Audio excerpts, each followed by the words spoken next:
You a little confused about DEI? Stay tuned. Welcome to Workplace Wake Up, your go-to podcast for practical employment law guidance. I'm Jennifer Shaw, the founder of Shaw Law Group, and I'm here to help HR professionals and leaders navigate the legal minefield of the modern workplace. Each week, we tackle real-world issues with clear advice and a little tough love. Let's get started.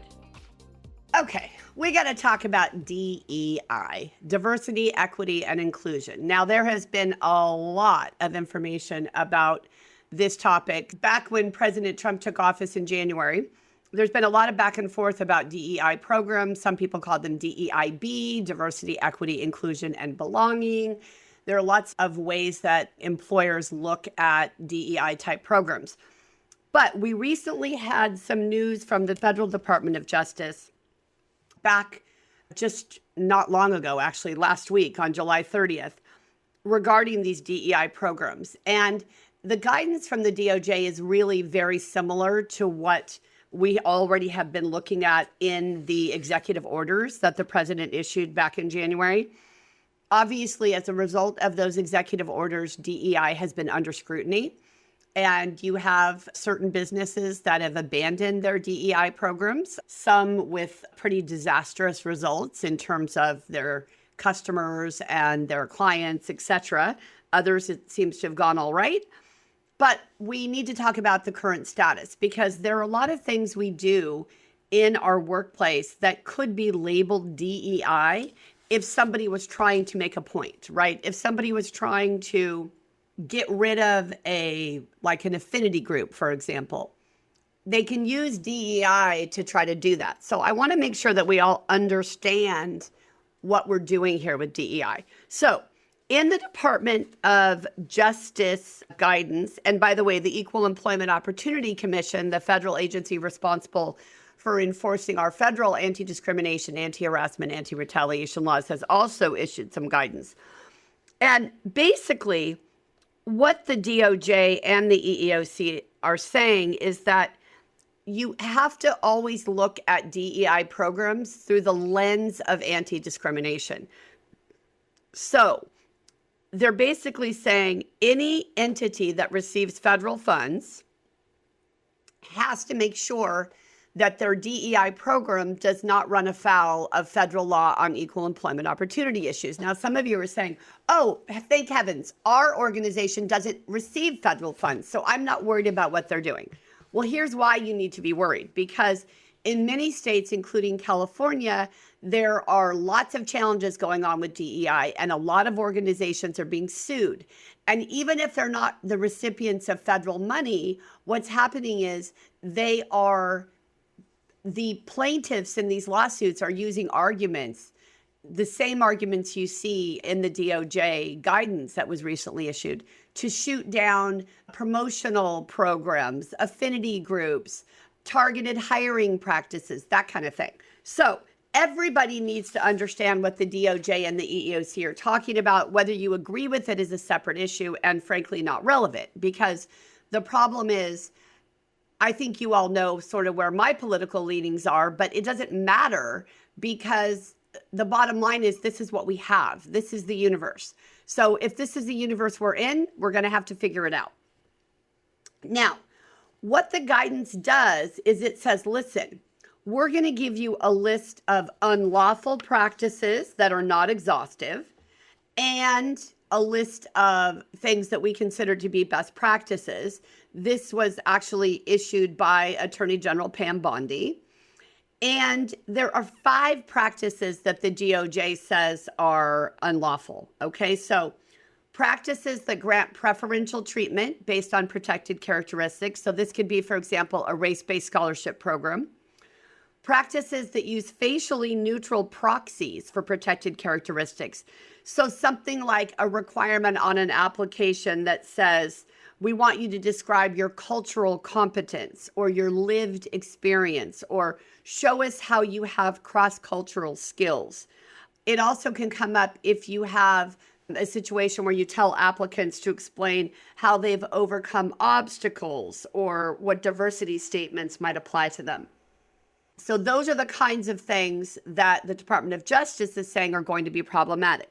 Number 3, programs that segregate participants based on protected characteristics. So are you doing training sessions where you say, okay, we want to make sure we have training that is culturally sensitive. So anybody who's Caucasian is going to be in this training, and anybody who is Black is going to be in this training, and anybody who is an Asian Pacific Islander is going to be in this training. And you may be thinking to yourself, who would do that? You wouldn't believe how many employers do that, because they're trying to say, listen, if you're of this particular group, you might need something extra. You might need some more explanation. You may not have had experience with the things that we're talking about.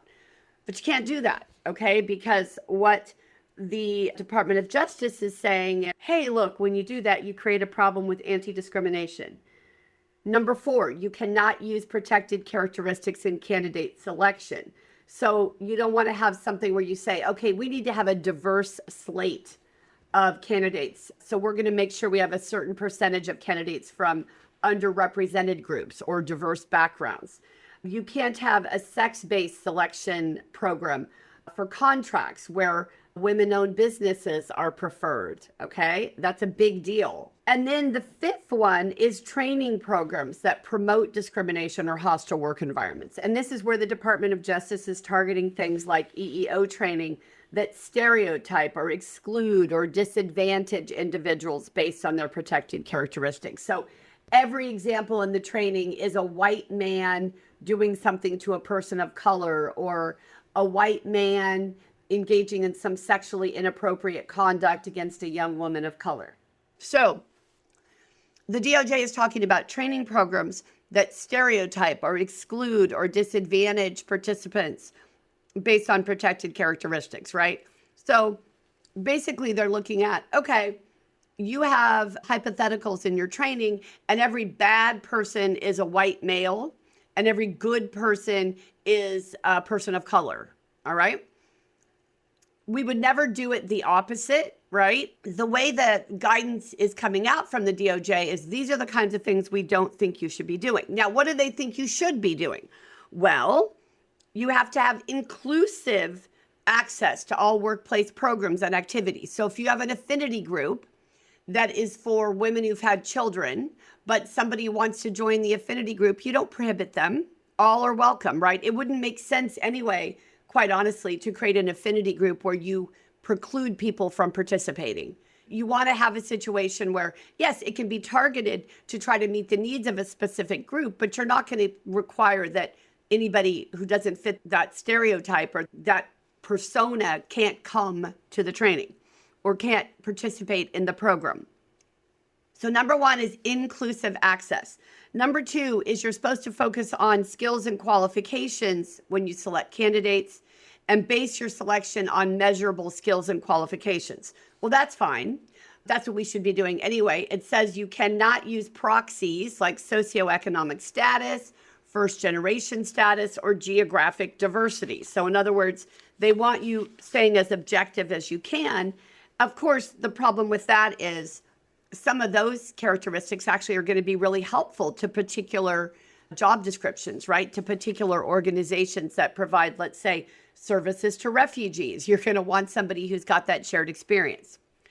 Number 3, eliminate demographic-driven criteria. I'm not even sure what that means, okay? But that's a best practice. Number 4, make sure you document legitimate rationales to demonstrate that your decisions are not based on protected categories, okay? Make sure that even neutral criteria don't have an unintended consequence or perhaps an intended consequence of screening people out. No diversity quotas. Number 6, you cannot have a diversity quota. You have to focus solely on performance metrics without any reference to protected categories. Number 7, no exclusionary training programs, and employees shouldn't be required, as Pam Bondi says, to confess their ideological positions or personal biases or privileges. Number 8, include non-discrimination clauses in your contracts. And then they want you to monitor third parties to ensure that any federal funds are only being spent in a way that would comply with these directives. And number 9, establish clear anti-retaliation procedures and create a safe reporting mechanism. So here's what I want you to notice, folks. A lot of what I just read to you is things that we're already doing, things we have been doing. We have reporting structures. We protect people from retaliation. We don't engage in discriminatory hiring. But buried in this are things that actually might be helpful, right? Going out, if you want more women to be engineers, you got to go out and you got to target young women, and you got to make sure they're not afraid of math and science, and you've got to support them, because society still doesn't support young women going into those fields. So if you're a company that needs a bunch of engineers down the road and you'd like to help young women get interested in that area, you're going to have to be really careful how you do it, because it's potentially you're going to run afoul of these best practices that the Department of Justice is talking about. All right.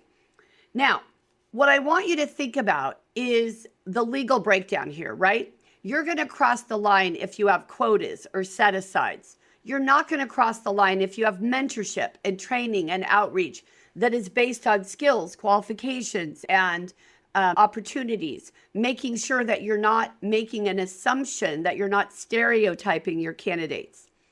So the bottom line is this, you guys, whether we're talking about companies and employers that have overcorrected in the past, where they've really made a mistake in creating, as I mentioned earlier, for example, exclusive affinity groups that unintentionally or intentionally exclude people.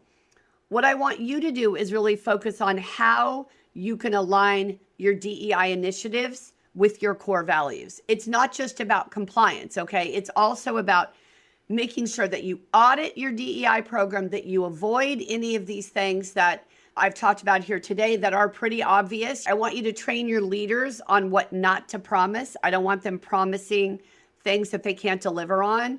So if you're the only person of color on a team of 5, that may be uncomfortable for you. We'll do what we can to help you. We'll try to make sure that there's some awareness there, but we're not going to promise you that everything's going to be perfect, because we can't. And then, as I said, you want your DEI programs to be consistent with whatever your core values are, right? If it's integrity, if it's collaboration, if it is curiosity, whatever your core values are, you want to make sure that you have programs that reflect those core values. It's sort of like when people do performance reviews and they tell me they don't link them to job descriptions. Okay, well, how can you evaluate somebody's performance if you don't look back at the job description and say, hey, this is what you're supposed to be doing. Are you doing it? So I want you to look at your core values, and I want you to say, okay, consistent with these core values, what should we do in terms of DEI initiatives? Now, you may decide not to call it DEI anymore, and I don't blame you. I don't like labels, and I don't like having to worry that a label is too woke or too, problematic from the federal government's perspective. But it would be smart to think of other language to use, other terms to use. It's going to depend on what your core values are and what you are driving home every day in the workplace. The bottom line is this, you guys, DEI is not dead. It is evolving, okay? And if you adapt, you're going to thrive. If you don't, it's going to be tough, all right? So don't throw out the baby with the bathwater. DEI initiatives are important.